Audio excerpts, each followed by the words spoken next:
कक्षा 5 विषय हिंदी। सुप्रभात बच्चों, आज कक्षा 5 के लिए विषय हिंदी। आज हम देखने वाले हैं पाठ 8 व्याकरण भाग 3। व्याकरण पाठ 8 में हमने देखा था काल। काल के भाग 1 में हमने काल का मतलब क्या है और काल के 3 भेद देखे थे। उसमें से पहला भेद जो है भूतकाल, उसका हमने व्याख्या उसकी और उसके उदाहरण देखे थे। काल व्याकरण भाग 2 में हमने काल का दूसरा भेद वर्तमान काल और भविष्य काल की व्याख्या है और उनके उदाहरण भी हमने देखे थे। तो आज हम देखने वाले हैं काल व्याकरण भाग 3 में। फिर से एक बार काल का मतलब क्या है और तीनों काल के जो उदाहरण हैं अलग अलग शब्दों से बनाए गए वो आज हम देखने वाले हैं। क्योंकि कक्षा 5 में आपको एक प्रश्न हमेशा होता है कि निम्नलिखित वाक्यों में वाक्य दिया होता है कोई भी और उसमें ब्रैकेट में होता है कि वर्तमान काल में वाक्य कीजिए। अगर वाक्य भूतकाल है तो उसे वर्तमान काल में परिवर्तित करना होता है, या फिर भविष्य काल का है तो भूतकाल में, वर्तमान काल का है तो भविष्य काल में। इस तरह से आपको काल परिवर्तन करके लिखना होता है, या फिर निम्नलिखित वाक्यों में से काल पहचान कर लिखिए। अगर आपको यही पता नहीं कि वाक्य कौन से काल का है तो आप उसे पहचान कर कैसे लिख सकते हैं। इसीलिए फिर से एक बार काल का मतलब जानेंगे। काल का मतलब है समय। व्याकरण में काल का संबंध क्रिया से होता है, कार्य से होता है। जो हम कार्य करते हैं वो कौन से समय में करते हैं या उसका समय क्या है, उससे काल के 3 भेद बने हैं हमने देखा। तो काल का मतलब क्या है?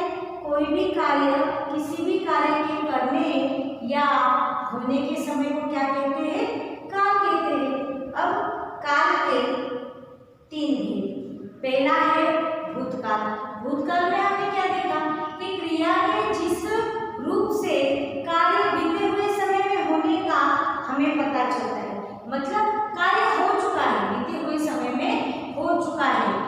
तो ऐसे बीते हुए समय में होने वाले कार्य के रूप से हमें पता चलता है कि यह भूतकाल का या भूतकालीन क्रिया है, इसे कहते हैं भूतकाल। वर्तमान काल में क्या होता है कि क्रिया के जिस रूप से हमें काल वर्तमान समय में मतलब प्रेजेंट में अभी हो रहा है या कार्य का वर्तमान समय में होने का बोध होता है, उसे कहते हैं वर्तमान काल। और तीसरा हमने देखा था भविष्य काल। भविष्य काल क्रिया के जिस रूप से कार्य का आने वाले समय में होने का बोध, उसे कहते हैं भविष्य काल। तो हमने कार्य के जो काल के 3 भेद हैं, भूतकाल, वर्तमान काल और भविष्य काल, तो इनके उदाहरण हम अलग अलग शब्दों से देखेंगे। तो पहला मैं लेती हूँ भूतकाल। भूतकाल में देखिए, अगर शब्द है लिखना, शब्द दिया है हमें लिखना, इससे हमें वाक्य बनाना है। शब्द है लिखना। मैंने स्वाध्याय लिखा। मैंने स्वाध्याय लिखा या लिखा था। मैंने स्वाध्याय लिखा या लिखा था। यहाँ पे लिखना, इससे मैंने पत्र लिखा या लिखा था, मैंने निबंध लिखा या लिखा था। ऐसी वाक्य रचना होगी भूतकाल में। था यानी वो काम हम कर चुके हैं, वह कार्य बीते हुए समय में समाप्त हो चुका है, इसलिए वह वाक्य क्या है? भूतकाल का वाक्य है। पहला है लिखना। मैंने स्वाध्याय लिखा या लिखा था। इससे लिखना से हम कई सारे वाक्य बना सकते हैं। मैंने निबंध लिखा या लिखा था, मैंने कहानी लिखी, लिखी थी। ये कौन सा वाक्य है? ये भूतकाल का वाक्य है। दूसरा है गाना। दूसरा शब्द कौन सा है? गाना। रिया ने गाना गाया। रिया ने गाना गाया या रिया ने गीत गाया। रिया ने गीत गाया था। ये घटना हो चुकी है, रिया ने गाना गा लिया है, ये बीते हुए समय में हो गया है। तो ये वाक्य है गाना से रिया ने गाना गाया। या रिया ने गाना गाया। ये भूतकाल का वाक्य है। तीसरा है पढ़ना। तीसरा क्या है? पढ़ना। आलोक ने किताब पढ़ी। पढ़ी थी। आलोक ने किताब पढ़ी या आलोक ने किताब पढ़ी थी। तो यह भूतकाल का वाक्य है जिसमें कार्य बीते हुए समय में होने का बोध होता है। चौथा है रोना। रोना शब्द दिया है और हमें वाक्य बनाना है। तो बनाया है श्रुति रो रही थी या श्रुति रोई थी। ये हो गया भूतकाल का वाक्य। उसके बाद है चलना। मैं सड़क पर चल रहा था। मैं सड़क पर चल रहा था। ये घटना हो चुकी है। तो ये वाक्य कौन सा है? भूतकाल का है। उसके बाद जाना। मैं घर गई थी। मैं घर गई थी। ये भूतकाल का वाक्य है। इसके बाद हंसना। हंसना। विनोद हंस रहा था। विनोद हंस रहा था। फिर से एक बात देखिए, लिखना है। मैंने स्वाध्याय लिखा या लिखा था। ये भूतकाल का वाक्य है। लिखना। मैंने स्वाध्याय लिखा या लिखा था। गाना। रिया ने गाना गाया या रिया ने गीत गाया या गाया था। पढ़ना। आलोक ने किताब पढ़ी। आलोक ने किताब पढ़ी या पढ़ी थी। रोना। श्रुति रो रही थी या श्रुति रो रही थी। श्रुति रोई। उसके बाद चलना। मैं सड़क पर चल रहा था। मैं सड़क पर चल रहा था। जाना। मैं घर गई थी। मैं घर गई थी। हंसना। विनोद हंस रहा था। भूतकाल में क्या होता है? क्रिया का जो रूप होता है, ये था या थी जो भी है, इससे वो घटना घट चुकी है। वह कार्य खत्म हो चुका है। बीते हुए समय में कार्य है। तो भूतकाल की व्याख्या क्या हमने देखी थी कि क्रिया के जिस रूप से कार्य का बीते हुए समय में होने का बोध होता है, मतलब वो कार्य हमने कर लिया है, घटना घट चुकी है। सारे ऐसी घटनाएं किसमें? भूतकालीन, मतलब वो हो चुकी है। वो जो कार्य हमने खत्म कर दिया है वो सारे वाक्य ऐसे भूतकाल में आएंगे। अब है वर्तमान काल।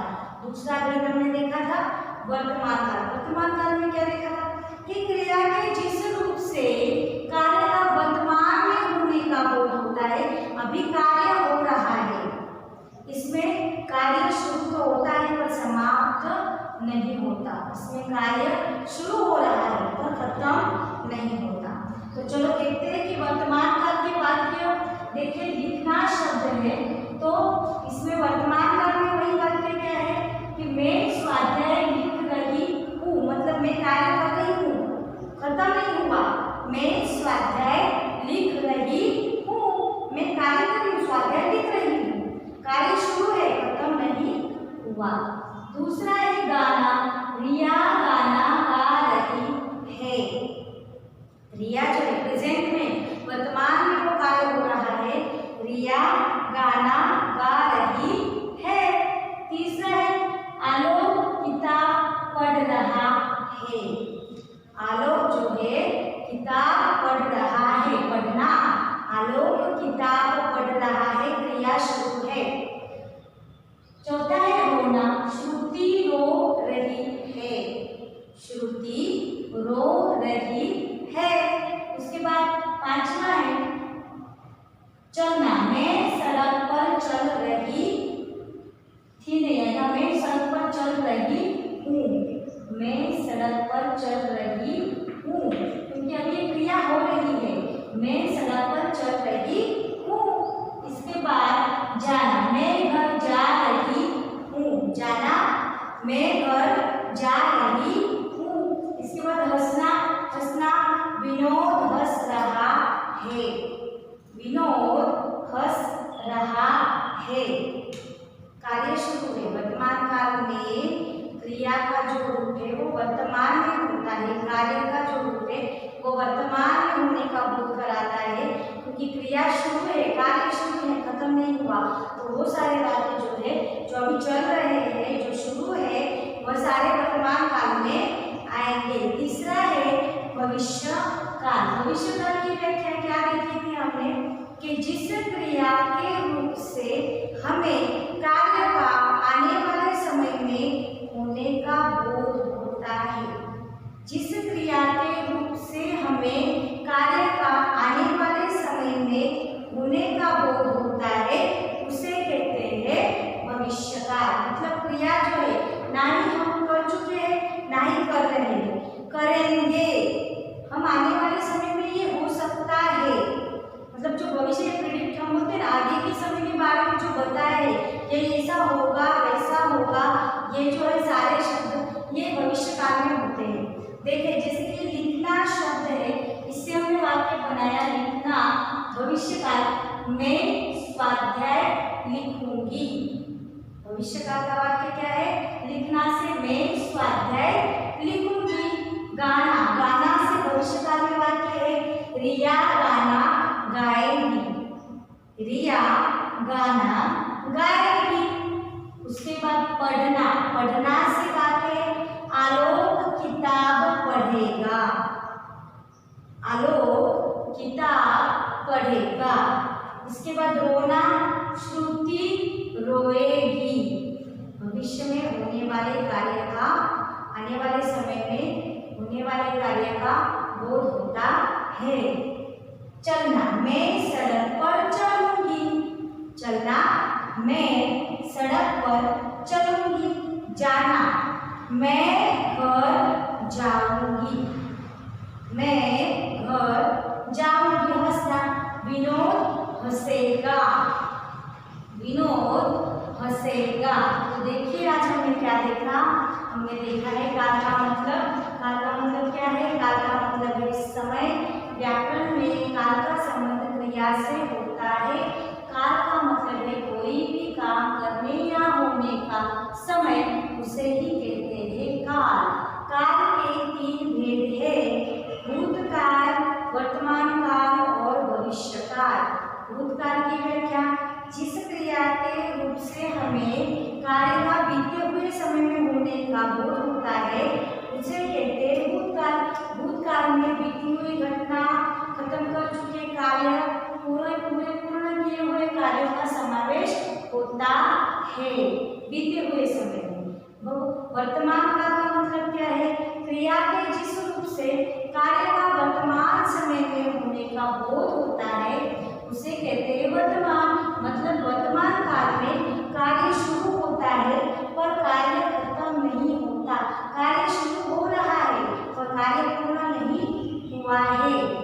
और भविष्य काल का मतलब जिस क्रिया के शब्द से कार्य का आने वाले समय में होने का बोध होता है, उसे कहते हैं वर्तमान। भविष्य काल मतलब आने वाले समय में हम क्या करेंगे, आने वाले समय में ये कार्य हो सकता है, इसे कहते हैं भविष्य काल।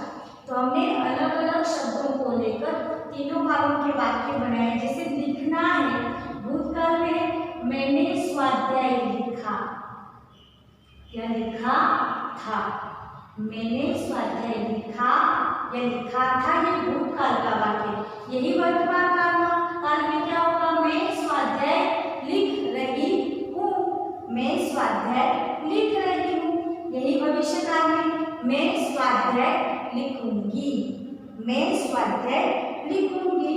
गाना, रिया ने गाना गाया। वर्तमान काल, रिया गाना गा रही है। और भविष्य काल, रिया गाना गाएगी। तीसरा है पढ़ना, आलोक ने किताब पढ़ी, आलोक किताब पढ़ रहा है, आलोक किताब पढ़ेगा। चौथा है रोना, श्रुति रो रही थी, भूतकाल का वाक्य है। वर्तमान काल में श्रुति रो रही है और भविष्य काल में यही वाक्य श्रुति रोएगी। चलना, भूतकाल का वाक्य मैं सड़क पर चल रहा था। वर्तमान काल में मैं सड़क पर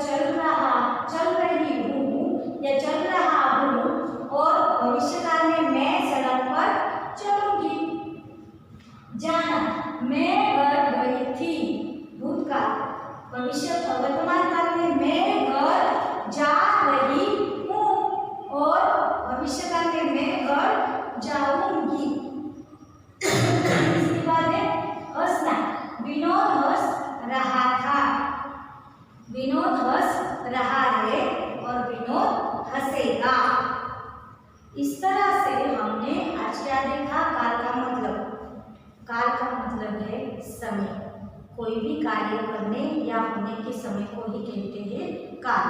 काल का संबंध कार्य से होता है। कार्य हम कौन से समय में कर रहे हैं उसी से काल के 3 भेद होते हैं, भूतकाल, वर्तमान काल, भविष्य काल।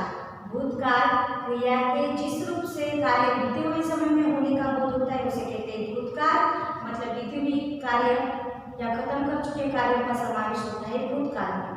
वर्तमान काल क्रिया के जिस रूप से कार्य का वर्तमान में होने का बोध होता है उसे कहते हैं वर्तमान काल, मतलब क्रिया शुरू है खत्म नहीं। और भविष्य काल क्रिया के जिस रूप से कार्य का भविष्य में होने का बोध होता है उसे कहते हैं भविष्य काल, मतलब इसमें आने वाले समय में हम क्या करेंगे या कौन से कार्य कर रहे हैं उसका समावेश होता है भविष्य काल में। इस तरह से आपको काल का मतलब क्या है, काल की व्याख्या क्या है, काल के कितने भेद हैं, काल के कौन से उदाहरण हैं, ये समझ में आया होगा। तो आप अच्छे से इसका सराव जरूर कीजिएगा। आशा करती हूँ कि आपको आज का पाठ 8 भाग 3 काल अब अच्छे से समझ में आया होगा। आप इसका सराव जरूर कीजिएगा।